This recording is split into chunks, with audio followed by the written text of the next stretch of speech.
Hello and welcome to Drive and Double Feature Podcast. I'm Nathan, I'm Ryan.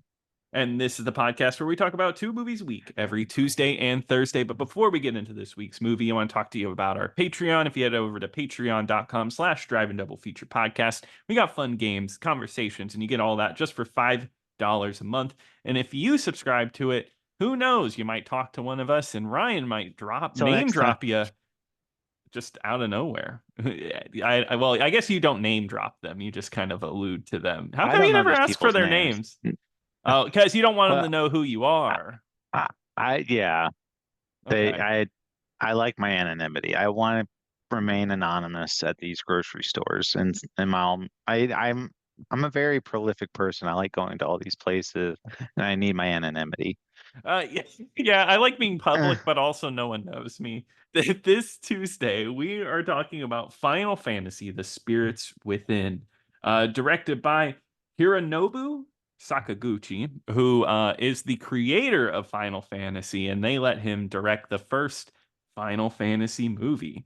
This is a how sci-fi dare they? movie. There's a long story that comes with that, but this movie, God, it's hard to explain because yeah, hard I'm to so explain. excited for you to like. I'm just gonna kick back. I want you to just You explain want me this to whole plot to me. control the movie.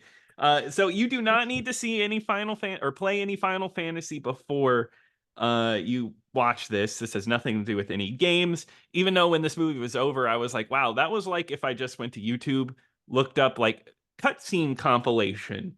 And that's what this movie is. It feels like I'm missing gameplay, and all I got were the in-between cutscenes. It is a CG movie from 2001. Um, Very cutting edge for the time, photorealistic CGI. This movie took like 4 years to make. They started making it like in the like mid 90s, and it took like so many man hours to render the CG for this movie. Which, oh, go ahead. No, I was just gonna ask if you had any experience with this movie beforehand. Did I? Yes, I did. It was an HBO staple for me as a kid. When I was young, I think maybe 2001, 2002. So I was like 6 or 7. We had HBO, and anytime this was on, I would watch it. I We'll get into that a little bit later. What I would say to my younger self, but I did like this movie when I was a kid, and I would watch it. How about you? So I remember when this came out in theaters, Hmm. and I remember, because I played Final Fantasy, like I think this was around the time of Final Fantasy 10, I want to say, or Yep, that was the so, latest game. so I remember like liking Final Fantasy and playing it. I was like, oh my God, they're making a Final Fantasy movie. Like this is gonna be Hmm. so awesome. Like, just thinking about like, like all the gameplay and stuff like that. And I remember taking my mom to go see this You took movie. your mom. Oh Well, no. I mean, this was like 2001, so I was like 12 or something. Yeah, So yeah. I, I so I took it, and I remember being very like confused about what was going on. Hmm. I remember being like amazed, being like, "Oh my God, this movie looks great." Hmm. And it still does. It holds up. But I remember not going on my mom, like not really. I think she pretty much just went because of me. Hmm. And, and it was kind of like one of those movies where we were just like, okay. Yeah, I'm Like sure she was afterwards, kind of miserable during that probably. movie. Um, I'm sure if I brought it up to her now, she'd have like no clue what I was talking about. Like she yeah, probably just erased it out of her mind. yeah, and I'm guessing this is your first time watching it since. Since then, yeah, I Yeah, haven't watched and it since then. this is my first time watching it since I was a kid. I kind of just wanted to rewatch it because it's a very. I'm always interested in this period because there was a time in the early 2000s where I feel like so many big movies just failed like in a row. So I don't know. It's just especially I, big budget movies. This movie cost I can't wait for 137 I can't wait million. I can't wait for Rain of Fire. One day, my dad loves that movie. Like adores that movie. He like that was like a staple growing up where he would watch it. But yeah, I mean, this movie made money. it made $85 million. It's just the fact that it cost over 100 million that it lost all of that. I'm actually Yeah, and like honestly surprised it made that much. I am too. Uh, that's kind of like crazy when you think about it, because I can't. This movie, as good as this movie look, I mean, like it's not like amazing by today's standards, but I mean, for those standards, like you put yourself in the perspective, like 2001, that movie looked great. Oh yeah, no, that's the thing. You kind of have to watch a movie like this that's so hell bent on being photorealistic in 2001 standards, and it looks incredible for the time. I mean, it's doing some stunning CGI work. But personally, I can't tell you like, oh, the movie looks great, so it is good. No, it has to be interesting too. Roger Ebert gave this a really great review, and if you read that review, he's just talking about how great it looks, and then he complains about the story. And I feel like it really shouldn't be that heavy of a like, oh, this looks great. It trumps everything else. Because when I say like this looks good for 2001, it does look really good. Characters have small face like movements. I think her hair, the main character's hair, moves really well. And like it just has some really cool design elements. It's just, does the movie do anything interesting with this? Not for most of the movie. Unfortunately, I think this movie's biggest failing is that it's honestly just kind of boring. For a big CGI movie, it's a lot of just sitting around and talking. There's a lot of exposition with this movie, Oh and yeah. it was, I mean, because they're going on about the spirits, and they're like, there's not a whole lot of action until like the very ending of the movie. No, yeah, and then it starts to do a little bit more. Which I mean, we'll get into that. And also, I have to say, the cast for this movie is crazy, Insane. insane. Alec Baldwin, James Woods playing the villain, of course, Donald Sutherland, Ving Rhames, Steve Buscemi. Oh, and we cannot forget about I'm forgetting her name now, the main actress. But, well, she was the voice actress for Mulan. I know that. Yeah, well, I was gonna make the joke because the main character, um, God, she's not even listed on IMDb. Well, the main character, Aki Ross, there we go. They were billing her as being an actress, like a Hatsune Miku. Aki Ross was going to star in multiple Square Ming pictures. Ming Non Ming Na Wen. Yeah, yeah, Ming Na Wen, who did voice Mulan, who's also not very good in this movie. Her delivery is awful. Uh, Very, very flat. but yeah, the idea was that this was the first fully CG actor that they could take and put into other movies. Didn't happen because Square Pictures, who made this movie, because this movie failed, Square Pictures failed, and they never did anything after. There were Final Fantasy movies like Advent Children and stuff, but nothing quite on the scale of this movie. This movie was supposed to break them into the mainstream pretty much. Um, Especially with the cast, like I said. Um, God, and Steve Buscemi is also pretty terrible in this, but I think that's the writing. Oh my God, they give him the lamest comic relief you could possibly go for in this movie. Oh yeah, there's no entertaining dialogue to this movie. Yeah. So I should say this movie, and I'm gonna try to explain it to the best of my ability. It is just Please explain the plot. Go. It's just really odd. So Aki is a scientist in New York City, and the world's been taken over by what we think at the beginning is aliens, and they're kind of like translucent beings. And what she's doing is she's collecting signs of life around a dead planet, and she needs to collect 8 spirits in order Mhm. to save Gaia, who is inside of Earth. You know, that is Earth. Gaia creates life and Earth's stop ghost. yeah, Earth's ghosts, and these spirits are more ghosts than they are aliens, and they're angry, and that's why they're attacking people and taking their lives out. That's the gist of it.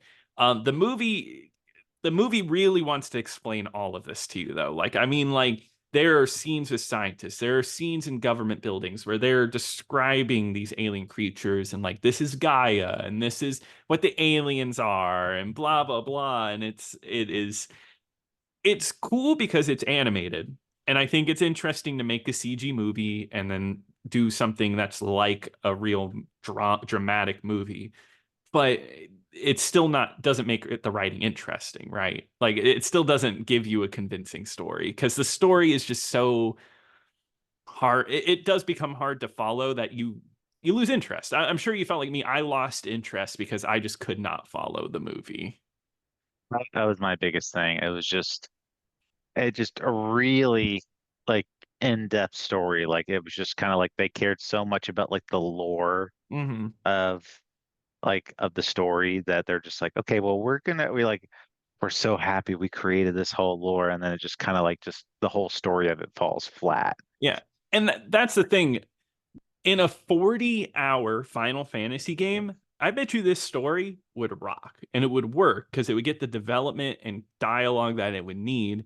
Squeeze this huge of a story into an hour 40 minutes, and then you get a mess that tries to over explain and makes the content boring. Um, Absolutely. yeah, and I think it starts off all right. Like I was watching this in the beginning and I was like, okay, I kind of like what I'm seeing. Like it has her landing on a planet and she's going to get a plant. It's kind of like Wall-E where she gets the plant and tries to save it. Then it has this army crew that comes in and they're fighting against all the aliens and then they're running away from them. I don't think it's particularly like incredible, but I was like, okay, it's, we got some action. It's kind of fun. Then they go back to New York, and then things start to change. They make there's like one really dumb plot point where she's like talking to the main guy who leads this platoon, and then she doesn't know who it is until he shows his face, even though his voice is not masked in any way. And it sounds like they have a long history. And she's like, I can't believe it's you. Why are you here? And you would know who this is. You hear Alec Mm. Baldwin's voice, you know who Alec Baldwin is.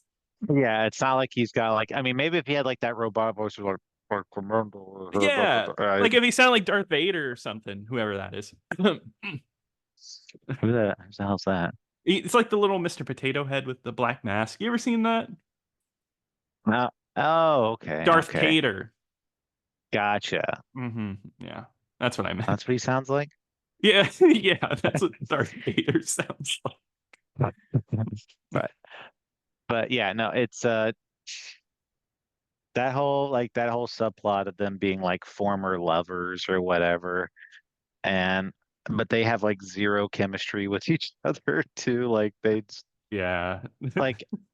Like everyone in here just like they don't seem like they're friends or acquaintances or any like it's just very stilted performances. Yeah, it's weird. It's almost like they were directed this way because I think all these people put in good performances.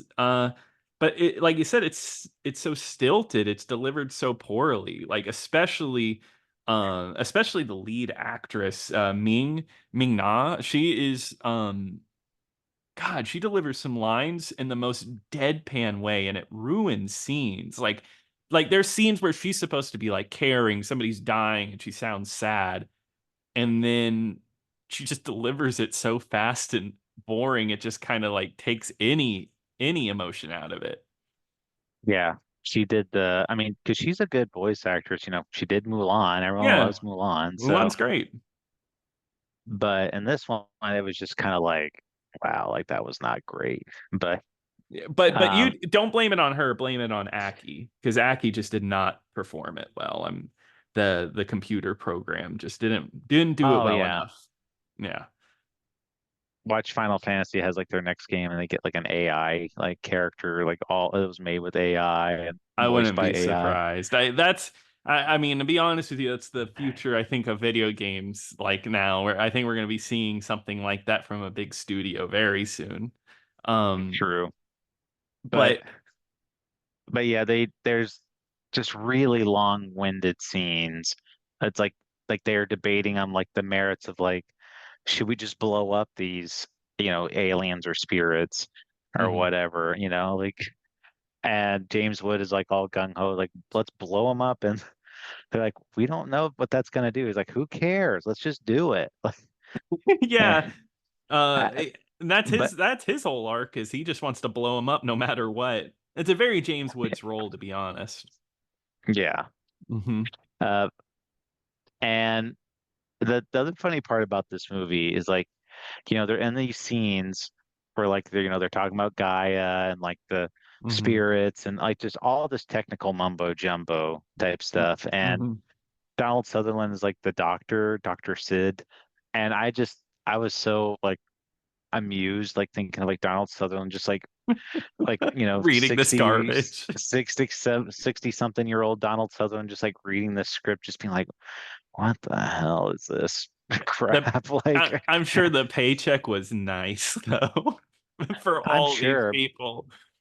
I'm sure, but he's probably just like, what the hell am I saying? Yeah, what am I talking about? Yeah, that's what I was thinking the same thing because it is a little ludicrous, especially Donald Sutherland's character, because he's the one who really goes in the depth about Gaia and like the spirits are trapped inside of Aki and he like and but she's keeping it safe. God, it is so much. And they try to throw in this romance between Alec Baldwin and her, and like you said, it just does not work. And it's done in Nuts. you have CG, you could do something cool, but instead this whole romantic scene or whatever happens within like a spaceship that's like broken down, like a little craft. I don't know, it just doesn't do anything interesting. If you're going to do a CG movie, give me something interesting. Same with the planet. There's a big planet at the end of the movie where like it's like desolate and it's just a big brown desolate area that they I, blow up and it's like do something cool. Don't do something so boring.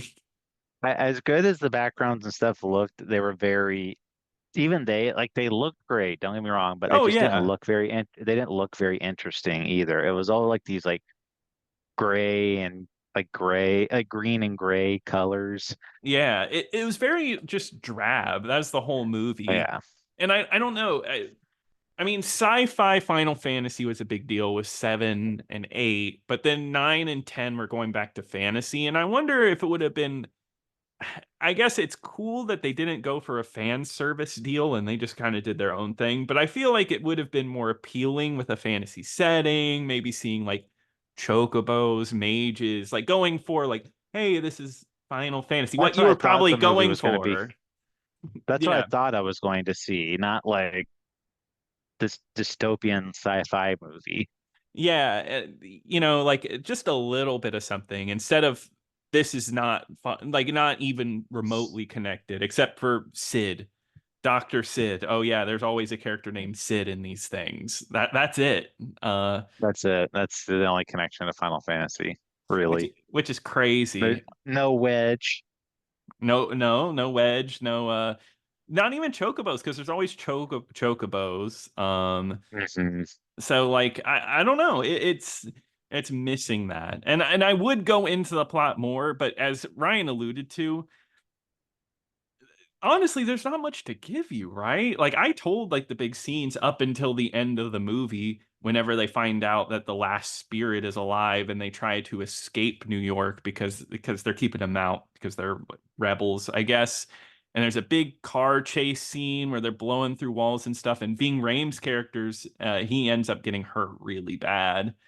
Um, God, and there's a really awful part where they break through and like I think Donald Sutherland's like, "Oh, is that gonna hurt?" And then Steve Buscemi's like, "Well, you're a professional at understatements, like garbage like that, just Yeah, like like really bad dialogue." really bad, unmemorable dialogue. Yeah, just like groan inducing. And then it all ends on like this like big moment where they're down on the planet and James Woods is about to drop some missiles on them and they're inside the ball from Jurassic World is the best way to describe it. That's kind of what it looks like. But she ends up saving the day. Can I be honest with you? I can't believe I watched this as a kid. I don't I maybe it's just because I I don't, when you said that, you're like, oh yeah, I used to watch this all the time as a kid. Like I remember being bored, like watching this movie in the theater. I don't know. I was into it. I don't really recall why I liked it. I think I did enjoy the visuals. I like kind of like an You're like, the Ebert movie looks thing. pretty. Yeah, like it looks cool and I don't know. I had never played a Final Fantasy game at that point. I didn't play my first Final Fantasy till like way late in life. Um so I guess I didn't really have that connection to it either. And it's kind of stuck with me. And I mean, to be honest with you, I do think we've watched a lot of movies that are big budget flops, and I know you really hate this movie, and I don't like this movie, but there's something, and maybe it's just a nostalgic connection, something about it I kind of admire. I think it's an admirable movie in terms of like what they tried to do. It's just they kind of Yeah. fail at it.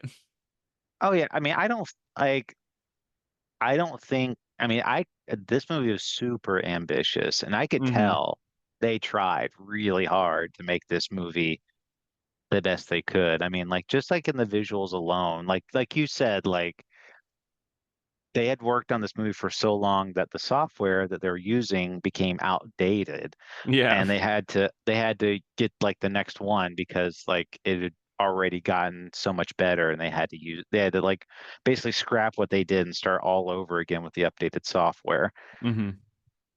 Yeah. So Yeah. So like that shows you how much like they were progressing and pushing. And like, yeah, it is a technological feat for sure. And I think it's cool that they went for something more drama based. They didn't go for like something super cartoony. Maybe it would have been better that way, but I think it's cool they stuck to their guns. Unfortunately, though, this movie being such a big flop did get the director who created Final Fantasy and did a lot of work with Final Fantasy. He pretty much was uh, kicked out. Not, they say he departed, but it pretty much broke him in a way, and he was out and he started a completely different company.